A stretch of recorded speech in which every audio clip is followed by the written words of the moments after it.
Okay, good afternoon, everyone, and thanks for joining this afternoon's ARCHER2 webinar.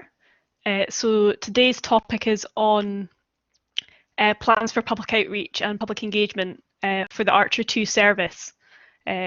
So this is kind of the last in a series of webinars that we've done introducing plans for the service. So if you've missed any of those, they're all available online. And the recording of this one will be available on the ARCHER2 website as well.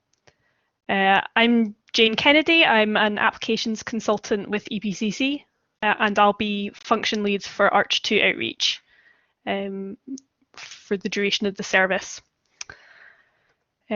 So without further ado, I'll just get started.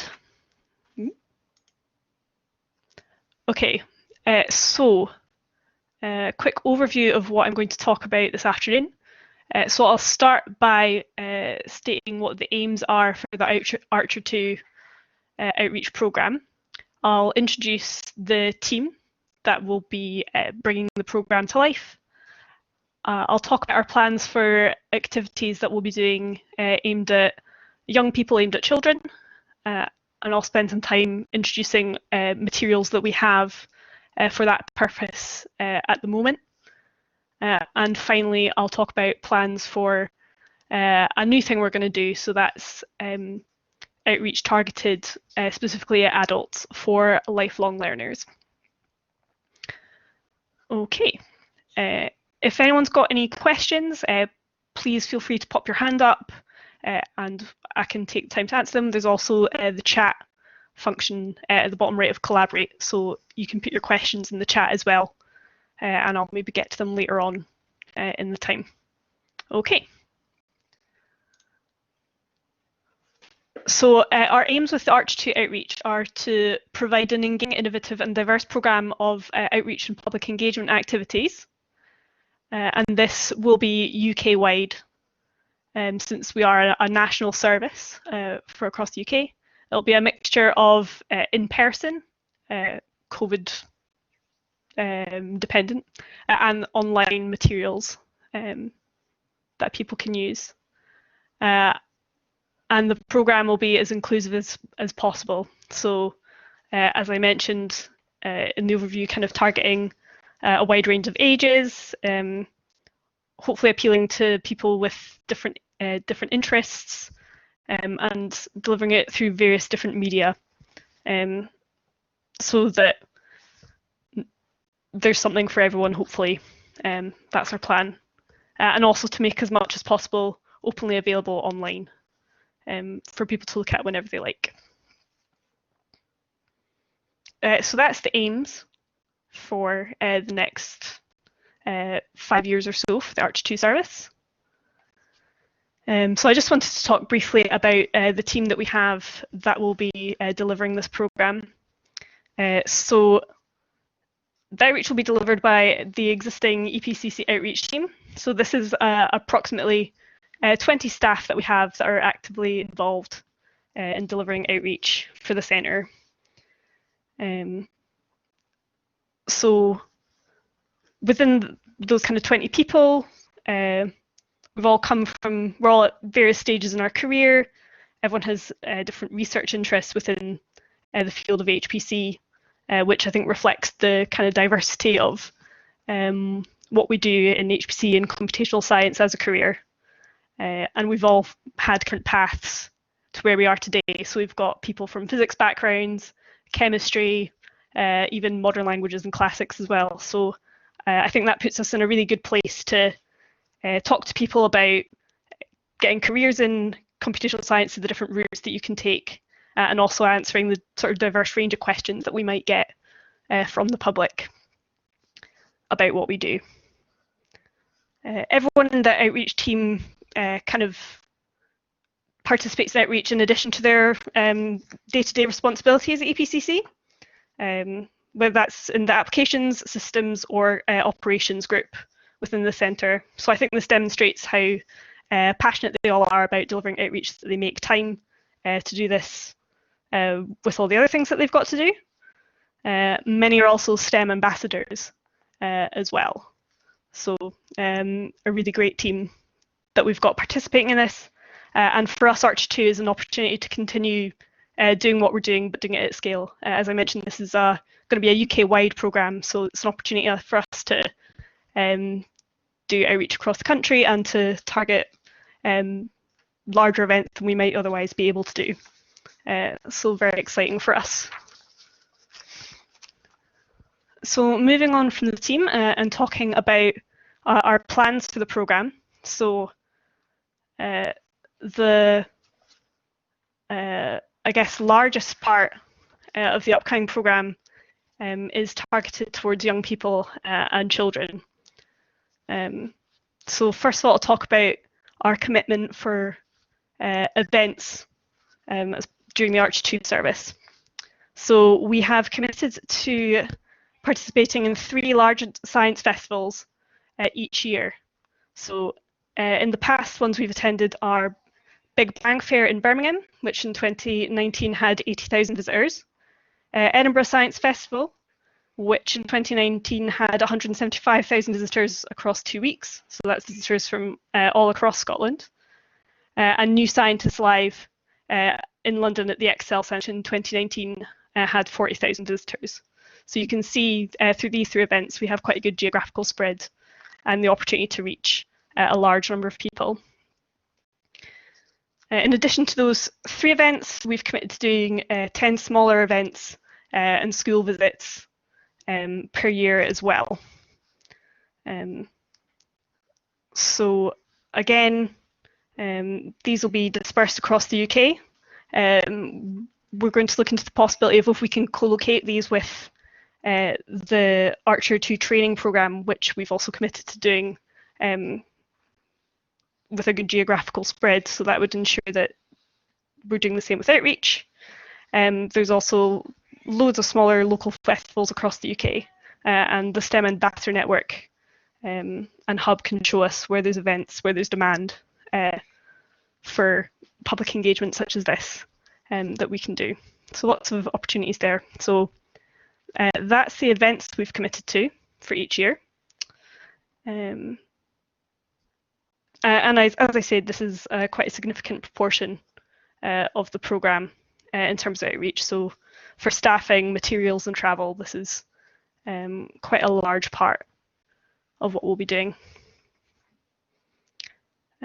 So next, I just wanted to talk about what materials that we have to take to these kind of events, how we get people excited, get people interested in high performance computing and computational science. So I'm going to go through 4 materials that we have. The first of these I'll talk about is WeArchie. So WeArchie is our suitcase-sized supercomputer. It is a cluster composed of 18 Raspberry Pi computers, where each Raspberry Pi acts as a node within the supercomputer, and together they can run MPI codes, similar to ARCHER2, but at a much smaller scale. The user is able to interact with it via a laptop, via a GUI, which makes it easier for them to use. You can see in this picture on the right-hand side at the top, it's in a custom-made Perspex case, so each component is easily visible to people looking at it, so they can see the compute, the interconnect, and the power supply, all the key components that make supercomputers work. And the LED indicators on each node we use to show things like compute and memory use and temperature. We've also played with using these to show text and to show icons demonstrating message passing between the nodes. So they help to demonstrate what's going on within the machine. So as you can see, it's not just for show, although it's a lot more interesting perhaps for young folk to look at than a normal cabinet in the supercomputer. It looks a bit like a filing cabinet. This is quite an attractive thing to attract people at an exhibition, for example. And as I said, they can interact with it via a laptop. So we have 2 applications to run on WeArchie to help people at science festivals understand what kind of software, what kind of experiments people are using supercomputers for. So 2 examples I'll talk about is we have an application where the user can design an airfoil, so they can control things like the curvature, the thickness, and the angle of the wing. And we actually will calculate if an airplane using that design will be able to take off. So you can see our graphic for Edinburgh Airport on the slide. It also will look at if the plane does take off, how far a plane will be able to fly using that design on a full tank of petrol based on how much drag is generated by the design. So that's a kind of fun activity people can do and try and design a plane that'll take off. The second application that we've got was created last year, so it's relatively new, is a flood defences game. So the user places flood defences along a coast, and then we actually calculate how much damage has been prevented versus if there was no defences along that coastline. So I think what both of these applications are really good for demonstrating is that through doing these kind of experiments and simulations, HPC makes this kind of research safer, lower cost, and faster than if you did the equivalent things in real life. So it really helps people to understand these facts. So that's Archie. We'll look at the possibility of maybe upgrading it during the ARCHER2 lifetime, but at the moment this is what we've got, and it's really successful at doing what it does. The next activity I'll talk about is maybe a less technical example of the kind of materials that we have. So this is our parallel beanbag sorting game. So the purpose of this is to demonstrate the benefits of parallel processing or working in parallel by getting groups of different sizes to sort 4 different colour bags into 4 different colour bins, and looking at how that number increases as the size of the group gets bigger.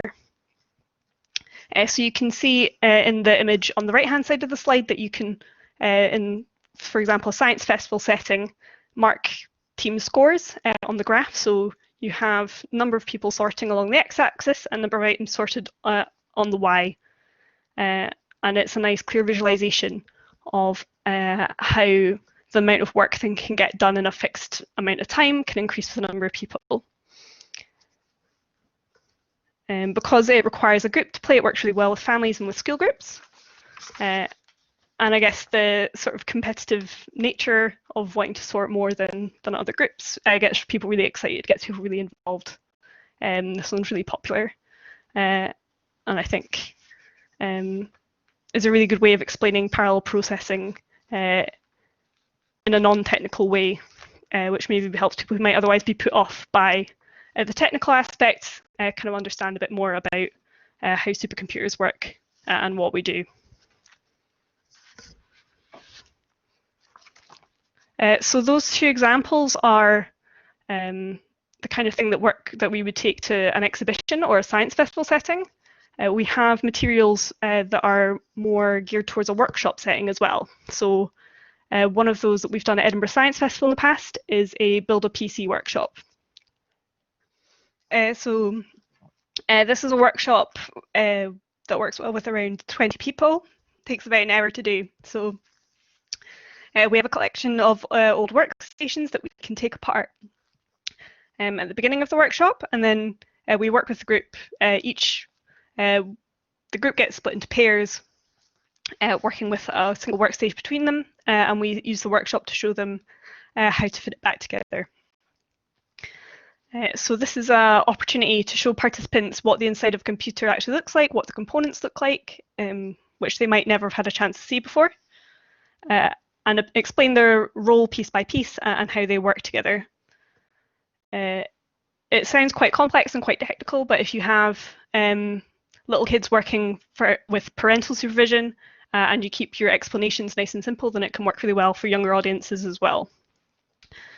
And then at the end of the workshop, you were able to actually boot these workstations, and then the participants can see that they work and that they've been able to do it successfully. So that's a really fun thing to do with them at the end of the workshop as well.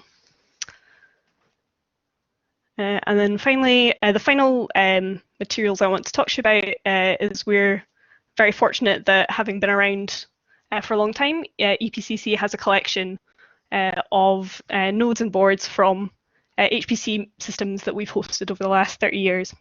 So I think the oldest one we have is from 1991. So we can take examples of these to festivals, show people how they've changed over time. We've got information cards with all their specifications, so how their performance and how their storage and things have increased over time, which people find interesting. We also have a close to life-size poster of cabinets from the previous ARCHER service, so it gives people an idea of scale of these kind of systems, what sort of size they are. And also sort of similar to the Build a PC workshop, people can see what each of the components look like. And I think it works well with the beanbag sorting game. You can kind of compare each player in the beanbag sorting with, you can see each of the CPUs on the blade and the image at the top. So I think it's really nice to be able to show people what the inside of a real supercomputer looks like. So I'm keeping my fingers crossed for a Shasta blade, possibly in the future. Probably after we get some cabinets as well, but we'll have to see. So that's covered, or that's all the activities and materials that I want to talk about for sort of science festivals and school visits. So hopefully that gives you an idea of the kind of thing that we'll be doing with the public, and the kind of thing that we hope to build on for the next few years as well. Finally, for young people, we plan to develop some new online resources. This is very timely, as I feel a lot of education centres are looking at ways to deliver educational resources online. So we've got lots of examples of best practice to work from in these times. So in addition to having things like videos, worksheets, flyers, things that would otherwise be available from us in exhibitions and science festivals, aside from having them online, we're looking to develop a new supercomputing challenge sort of program. So this would be a series of activities that kids can complete online, and through completing different activities, they can attain bronze, silver, and gold achievements for completing these activities. So as well as providing some sort of structure to this program, we'd hope that these awards can be tied into things such as relevant badges for things like scout groups and so on, so that they can be linked with sort of existing activities that young people might otherwise be doing, and benefit them that way. So I would say originally this maybe wasn't priority for year one, but this is something keen I'd like to start developing more of early on in the service, since we're not so busy with things like science festivals and so on at the moment. It's a good opportunity to focus on this side of things. And finally, that was everything I wanted to cover for activities that sort of targeted at young people. We've also committed to developing resources targeted at a more grown-up audience. So we've committed to developing a course for lifelong learners. So the target audience for this is older people or adults past school age who are interested in learning new skills as a hobby rather than, I suppose, professional development or upskilling the workforce. Other courses might be more appropriate. So what this would look like is perhaps something like a MOOC, something that's asynchronous that people can fit into their day-to-day life.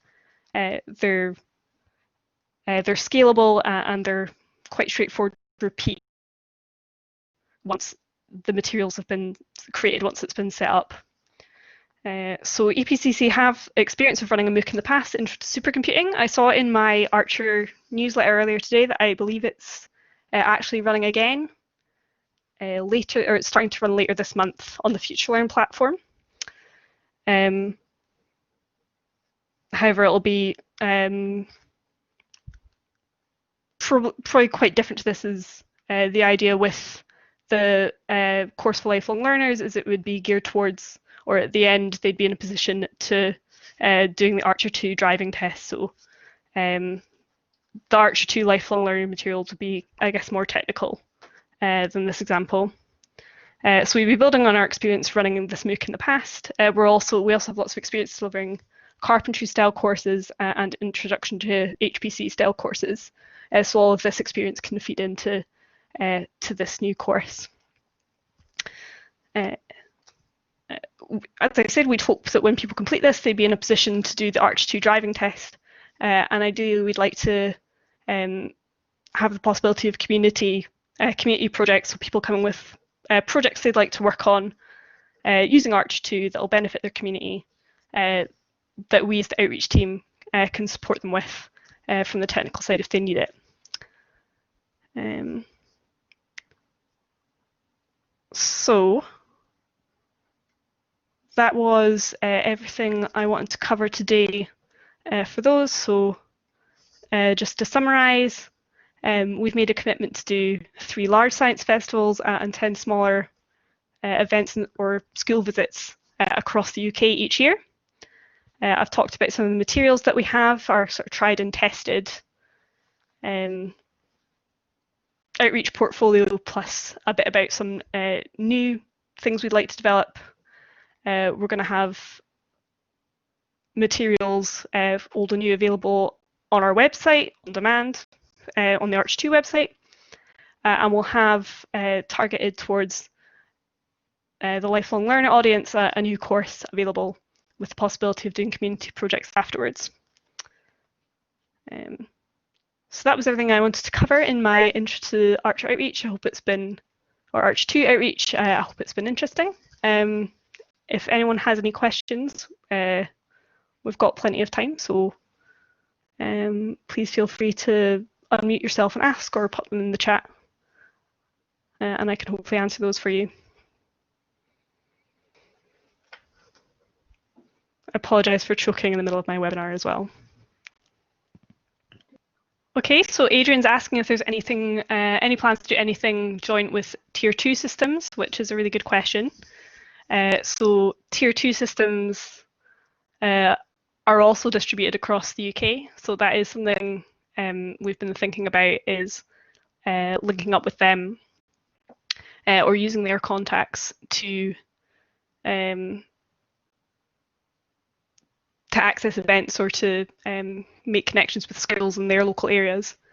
I don't know that they have the resources that we do to support an event, so I wouldn't want to commit them to that. But yeah, certainly I'd like to build connections with them, at the very least to find events and to find an audience for maybe our smaller events that we've got planned. Okay, Debbie's asking where are the recordings of the previous webinars. They're on the ARCHER2 website under the sort of training section. Claire, would you be able to pop the link into the chat? I'm just getting that just now. Just give me 2 ticks and I'll publish that in the chat for you, yeah. Thanks. Okay, it doesn't seem that there's any more questions. If anyone has anything later on, my email address was on the first slide. Ooh, if I can find it. There we go. Yeah, so please don't hesitate to send me any questions or suggestions, ideas. Always happy to hear those. Otherwise, I think we can close here. Yes, thank you very much for that, Jane. I'll make sure that I add the link to the webinars playlist to the front page of the training, because I've just noticed that it isn't there, which is a bit of an oversight. So that's really useful to add that in. And thanks to everyone that's attended. Yes, thank you very much, everyone.